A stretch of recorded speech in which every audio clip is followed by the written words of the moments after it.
আসসালামু আলাইকুম dear viewers, আজ আমরা বাসাবাড়িতে ব্যবহারের জন্য 3 input automatic change over circuit নিয়ে আলোচনা করতে চলেছি। এখানে 3 ইনপুট বলতে মূলত 3টি সোর্স থেকে সিঙ্গেল ফেজ পাওয়ার ইনপুট করাকে বোঝানো হয়েছে। আমরা যেন ভুল করে এটাকে আবার 3 ফেজ সাপ্লাই হিসেবে বিবেচনা না করি। আজকের ভিডিওতে থাকছে উক্ত বিষয়ের ফাংশনাল ডায়াগ্রাম নিয়ে আলোচনা, প্র্যাকটিক্যাল ডায়াগ্রাম নিয়ে আলোচনা, পিসিবি ডিজাইন অথবা প্র্যাকটিক্যাল টেস্ট। পিসিবি ডিজাইনটির ডাউনলোড লিঙ্ক আমি ডেসক্রিপশনে দিয়ে রাখবো, আপনাদের প্রয়োজন মনে হলে ডাউনলোড করে নিতে পারেন। চলুন তাহলে কথা না বাড়িয়ে ধাপে ধাপে পুরো আলোচনাটি সম্পন্ন করি। Please subscribe to the channel for more videos like this.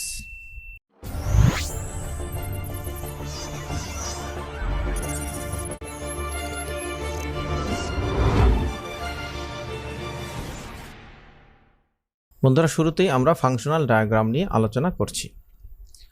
তো এখানে একটি টিপিক্যাল সার্কিট ডায়াগ্রাম দেখানো হয়েছে, যেখানে দুটো রিলে ব্যবহার করা হয়েছে, রিলে 1 এবং রিলে 2। আর L1 মূলত এখানে আউটপুট অথবা লোড হিসেবে বিবেচনা করা হয়েছে।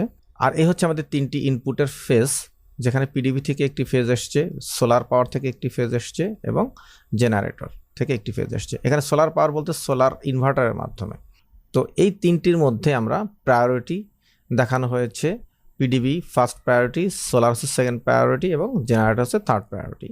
এবং এখানে 3টি ইন্ডিকেটর ব্যবহার করা হয়েছে। কোন পাওয়ারটি অ্যাভেলেবেল আছে সেটি বোঝানোর জন্য এখানে একটি ইন্ডিকেটর ব্যবহার করা হয়েছে, যা সরাসরি 220 সাপ্লাই হতে ডায়োডের মাধ্যমে ডিসি করে রেজিস্টারের মাধ্যমে ভোল্টেজ ড্রপ করে অতঃপর এলইডি অ্যানোডে সরবরাহ করা হয়েছে এবং এলইডির ক্যাথোডগুলোকে কমনলি নিউট্রালের সাথে সংযুক্ত করা হয়েছে। তো এখন আমরা সিমুলেশনটি অ্যাক্টিভ করি। তো বন্ধুরা, এখানে প্রথমে পিডিবি পাওয়ার এটি অন আছে, সোলার পাওয়ার এটিও অ্যাভেলেবেল আছে এবং জেনারেটর পাওয়ার এটিও অ্যাভেলেবেল আছে। এবং এখানে 3টি এলইডির মাধ্যমে সেটি স্পষ্টভাবে দেখা যাচ্ছে যে 3টি এলইডি গ্লো করে আছে। তার অর্থ হচ্ছে যে আমাদের 3 ইনপুট পাওয়ারের 3টি পাওয়ার অ্যাভেলেবেল আছে। এই মুহূর্তে আমাদের এই আউটপুট বা লোড L1টি কোন পাওয়ারটি গ্রহণ করবে? আমরা আগেই বলেছিলাম এখানে ফার্স্ট প্রায়োরিটি দেওয়া হয়েছে পিডিবিকে, অর্থাৎ যদি 3টি পাওয়ার অ্যাভেলেবেল থাকে তাহলে আমাদের লোডগুলো পিডিবি পাওয়ারটাকে প্রথমে গ্রহণ করবে। তাহলে পিডিবি পাওয়ার এখানে একটি সুইচ ব্যবহার করেছি আমরা পাওয়ারগুলোকে অন অফ করার জন্য। তো এই সুইচ থেকে পাওয়ারটি এই পথে এসছে, আসার পরে এই রিলের কয়েলে এসছে এবং রিলের কয়েলের অপর প্রান্তটি নিউট্রালের সাথে সংযুক্ত আছে। এইটি মূলত এখানে গ্রাউন্ড বা নিউট্রাল হিসেবে দেখানো হয়েছে। তাহলে রিলেটি এনার্জাইজড অবস্থায় আছে এবং এই রিলের কমন টার্মিনালটি নর্মাল ক্লোজ টার্মিনাল থেকে ডিটাচ হয়ে নর্মাল ওপেন টার্মিনালের সাথে সংযুক্ত হয়ে আছে। আমরা যদি এই পাওয়ারটিকে অফ করি তাহলে বিষয়টা একটু বুঝতে সহজ হবে। আমরা পাওয়ারটিকে অফ করছি একটু আপাতত বোঝার জন্য। এই যে রিলেটি তার নর্মাল কন্ডিশনে শিফট করেছে। আর যদি পাওয়ারটি অন করি তাহলে রিলের কমন টার্মিনালটি নর্মাল ওপেনের সাথে সংযুক্ত হয়েছে। তাহলে পাওয়ার এই পথ দিয়ে এসে, অর্থাৎ কারেন্ট এই পথ দিয়ে এসে রিলের এই নর্মাল ওপেন টার্মিনাল হয়ে কমন টার্মিনালের মাধ্যমে এই পথে চলে আসছে এবং এখান থেকে এই পথের মাধ্যমে লোডে সরবরাহ হয়েছে এবং লোডের অপর প্রান্ত গ্রাউন্ড অথবা নিউট্রালের সাথে সংযুক্ত আছে। তার মানে এখন যেহেতু ফার্স্ট প্রায়োরিটি ছিল পিডিবি, অর্থাৎ পিডিবি থাকাকালীন সময় আমার লোডটি পিডিবি পাওয়ার দ্বারা চলছে এবং এখানে পিডিবির ইন্ডিকেশনটি দেখানো হয়েছে। আমি যদি এখন সুইচটি অফ করে দিই তাহলে রিলের কমন টার্মিনালটি নর্মাল ওপেন থেকে নর্মাল ক্লোজে শিফট করলো। তার মানে এখন সোলার পাওয়ার অর্থাৎ প্রায়োরিটি 2 এখান থেকে পাওয়ার এসে এই সুইচ হয়ে এই রিলের নর্মাল ক্লোজ টার্মিনাল হয়ে কমন টার্মিনালের মাধ্যমে আবার লোডে সরবরাহ হচ্ছে। অর্থাৎ এই অবস্থাতে লোডটি সোলার হতে উৎপন্ন 220 এসি দ্বারা অপারেট করছে এবং এখানে এই দুটো ইন্ডিকেটর জ্বলছে, অর্থাৎ সোলার পাওয়ার অ্যাভেলেবেল আছে এবং জেনারেটর পাওয়ারটিও অ্যাভেলেবেল আছে। এই অবস্থাতে যদি আমার সোলার অ্যাভেলেবেল না থাকে, অর্থাৎ আমি যদি সোলারের সুইচটিকে অফ করে দেই, এই অফ করলাম, তাহলে এই পাওয়ারের মাধ্যমে এই রিলেটি ডি এনার্জাইজড হয়ে গেল এবং রিলের কমন টার্মিনালটি নর্মাল ওপেন টার্মিনাল থেকে শিফট হয়ে নর্মাল ক্লোজ টার্মিনালের সাথে গিয়ে সংযুক্ত হলো। ফলে জেনারেটর থেকে আগত কারেন্ট সরাসরি এই পথ দিয়ে এসে লোডটাকে অ্যাক্টিভ করে রাখছে এবং এই অবস্থাতে আমার D1 D2 ইন্ডিকেটর দুটো অফ অবস্থায় আছে এবং D3 ইন্ডিকেটরটি গ্লো করে আছে। তার মানে হচ্ছে এখানে জেনারেটর পাওয়ারটি এখন এই মুহূর্তে অ্যাভেলেবেল আছে। আর এখন যদি জেনারেটর পাওয়ারটিও ফেল করে তাহলে কার্যত আমার টোটাল সিস্টেমটি শাটডাউন হয়ে যাচ্ছে। আমি এটাকে অফ করে দিলাম, এই আউটপুটটি এখন অফ হয়ে গেল, অর্থাৎ এখানে কোনো ইন্ডিকেশন নাই এবং টোটালি আউটপুট অফ। এই অবস্থাতে যদি আমাদের আবার পিডিবি পাওয়ার চলে আসে তাহলে এই আউটপুট লোডটি আবার পিডিবি পাওয়ারের মাধ্যমে অপারেট করবে। আমি পিডিবি পাওয়ারটাকে অন করে দিচ্ছি, বন্ধুরা দেখতে পাচ্ছেন লোডটি আবার পিডিবি পাওয়ার দ্বারা চলছে এবং এখানে D1 এলইডিটি গ্লো করছে। তার মানে হচ্ছে যে এখন পিডিবি পাওয়ার অ্যাভেলেবেল আছে। পিডিবি পাওয়ার অ্যাভেলেবেল থাকা অবস্থায় যদি সোলার এবং জেনারেটর পাওয়ার চলে আসে তারপরেও আমার এই লোডটি পিডিবি পাওয়ারে কন্টিনিউ করবে, অন্য কোনো পাওয়ারে ট্রান্সফার হবে না, সেটিও আমরা একটু দেখে নিচ্ছি। আমরা সোলার পাওয়ারটিকে অ্যাক্টিভ করলাম, সোলার ইন্ডিকেটরটি জ্বলেছে, কিন্তু আমার লোড কিন্তু আগের মতো পিডিবি পাওয়ারে অ্যাভেলেবেল আছে। ঠিক একইভাবে আমরা জেনারেটর পাওয়ারটিকেও অ্যাক্টিভ করে দিলাম। তাহলে দেখা যাচ্ছে যে এখানে আমরা ফার্স্ট প্রায়োরিটি হিসেবে যেটাকে বিবেচনা করব সেই পাওয়ারটাকে আমরা 1 নম্বরে সংযুক্ত করব, সেকেন্ড প্রায়োরিটি যেটাকে আমরা বিবেচনা করব সেটাকে আমরা 2 নম্বরে সংযুক্ত করব, এবং থার্ড প্রায়োরিটি হিসেবে আমরা যেটাকে বিবেচনা করব সেটাকে আমরা 3 নম্বরে সংযুক্ত করব। তো বন্ধুরা, এই ছিল আমাদের ফাংশনাল ডায়াগ্রাম নিয়ে আলোচনা। এখন আমরা পিসিবি ডিজাইনে চলে যাচ্ছি। বন্ধুরা, আমরা পিসিবি ডিজাইন পার্টে চলে আসি। এখানে এসে দেখা যাচ্ছে যে ডিজাইনটি অনেক ব্যাপক।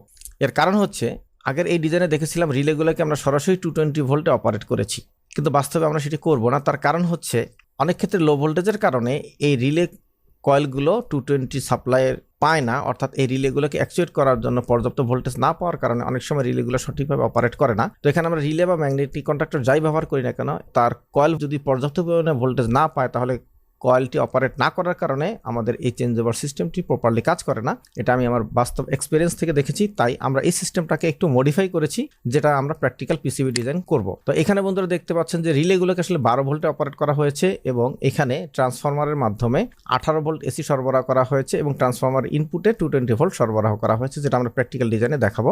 তো সেটিকে ডিসি করার পরে এখানে একটি 12 ভোল্টের রেগুলেটরের মাধ্যমে 12 ভোল্ট কনস্ট্যান্ট করে সেগুলোর মাধ্যমে রিলের কয়েলগুলোকে অপারেট করানো হয়েছে, যাতে আমাদের ইনপুট ভোল্টেজ যদি কমে গিয়ে 9 ভোল্টেও চলে আসে, তাহলে আমরা এর মাধ্যমে আউটপুট ভোল্টেজকে নিরবিচ্ছিন্নভাবে অপারেট করতে পারবো। অর্থাৎ এই ট্রান্সফরমারের আউটপুট ভোল্টেজ 18-র পরিবর্তে যদি 9 হয়ে যায়, অর্থাৎ অর্ধেক হয়ে যায়, তার মানে হচ্ছে আমাদের ইনপুট ভোল্টেজ 220-এর জায়গায় 110 হয়ে গেলেও আমাদের এই কয়েলগুলো কিন্তু সঠিকভাবে অপারেট করবে। কিন্তু যদি আমরা 220 কয়েল ব্যবহার করতাম, তাহলে 220 কয়েলের জায়গায় যদি সিস্টেম ভোল্টেজ লো হয়ে যাওয়ার কারণে 110 হয়ে যেত, তাহলে কখনোই এই রিলেগুলো অপারেট করতো না, ফলে আমাদের চেঞ্জ ওভার ফাংশনটি প্রপারলি কাজ করতো না।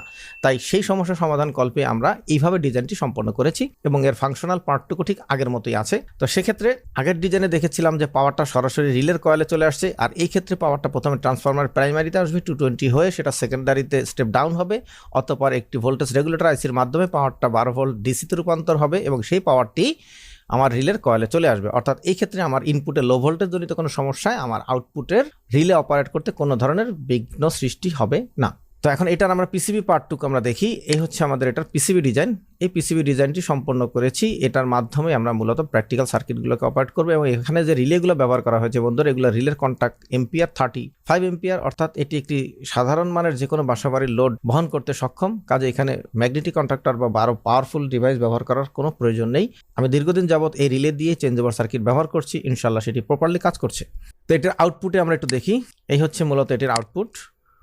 এখানে এই রেগুলেটর আইসিগুলো ব্যবহার করা হয়েছে, এখানে কিছু ক্যাপাসিটর ব্যবহার করা হয়েছে, এই ইনপুট পাওয়ার, এবং এই হচ্ছে আমাদের আউটপুট রিলেগুলো এখানে, এবং এখানে এই 3টি এলইডি ইন্ডিকেশন ব্যবহার করা হয়েছে। তো এখানে আরেকটু বলে রাখা ভালো যে এই ক্যাপাসিটরগুলো মূলত আমরা কেন ব্যবহার করেছি। এই ক্যাপাসিটরগুলো ব্যবহার করেছি মূলত এই রিলেগুলোকে একটু ডিলেতে অপারেট করার জন্য, অর্থাৎ পাওয়ার চলে যাওয়ার সঙ্গে সঙ্গে যেন রিলেগুলো অপারেট না করে, একটু দেরিতে করে। এরও কিছু কারণ আছে। অনেকে বাসাবাড়িতে আইপিএস ব্যবহার করেন, তো আইপিএসের ইনপুটে যদি খুব দ্রুত পাওয়ার ইন হয়ে আবার শিফট হয়ে যায়, তাহলে সেক্ষেত্রে আইপিএসের মসফেটের উপরে একটা প্রভাব পড়তে পারে বা মসফেটগুলো বার্ন করতে পারে। তো সেই ক্ষেত্রে পাওয়ার ফেল করার সঙ্গে সঙ্গে পুনরায় অন্য একটি পাওয়ার এসে যেন আইপিএস ইনপুটে প্রভাব বিস্তার করতে না পারে, তো সেই জন্য ইনপুট পাওয়ারকে কিছুটা ডিলে করিয়ে দেওয়া হয়েছে। অর্থাৎ কারেন্ট চলে যাওয়ার সঙ্গে সঙ্গে বা পাওয়ার চলে যাওয়ার সঙ্গে সঙ্গে আইপিএস মোডে শিফট করবে, দেন কিছুক্ষণ পরে যখন পাওয়ার আসবে পুনরায় আইপিএসটি আবার তার ব্যাকআপ মোড থেকে নর্মাল মোডে শিফট হয়ে যাবে। তো এই জটিলতা এড়ানোর জন্য আমরা এখানে ক্যাপাসিটর দিয়ে এই রিলেগুলোকে অপারেট করার জন্য একটু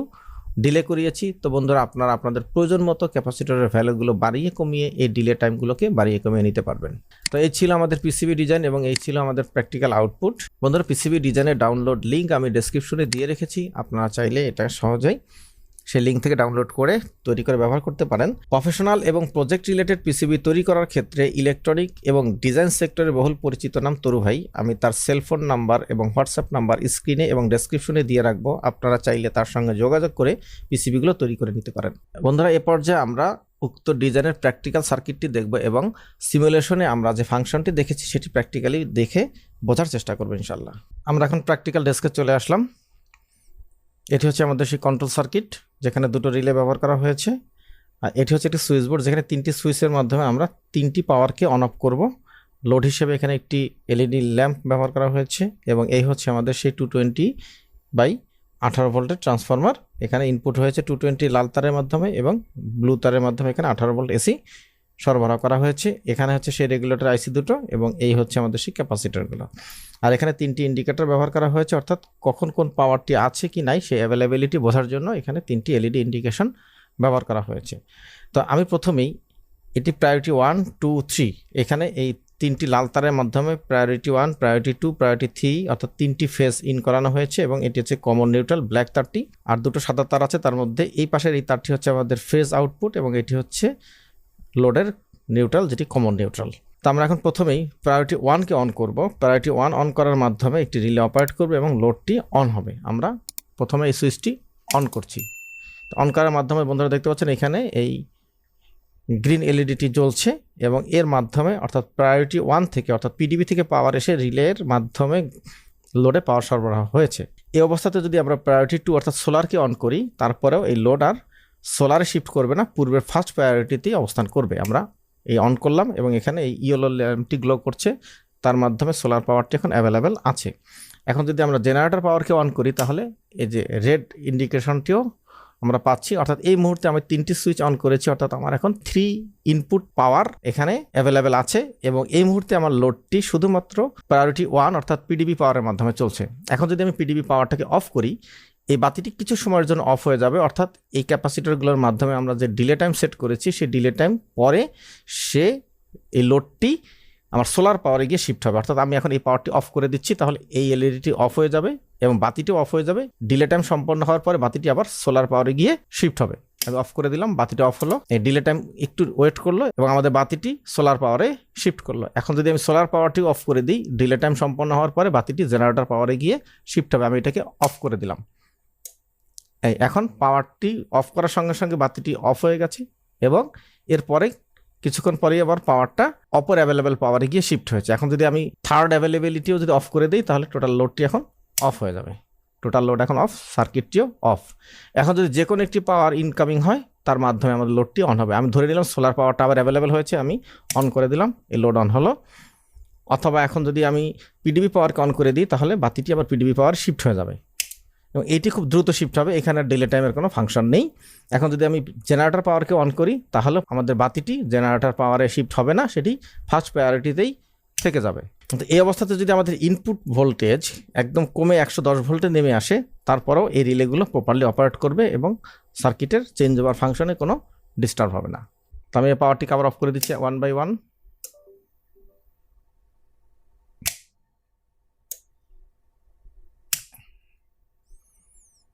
তো বন্ধুরা, 3 input automatic change over circuit নিয়ে এই ছিল আজকের আলোচনা। আলোচনাটি যদি আপনাদের কাছে হেল্পফুল এবং এনজয়েবল হয়ে থাকে তো বিভিন্ন প্ল্যাটফর্মে বেশি বেশি শেয়ার করে অন্যদের দেখার সুযোগ করে দেওয়ার জন্য অনুরোধ রইল। কথা হবে পরবর্তী ভিডিওতে। সে পর্যন্ত সবাই ভালো থাকুন, সুস্থ থাকুন এবং ট্রিপলি ক্যাম্পাসের সাথেই থাকুন। আল্লাহ হাফেজ।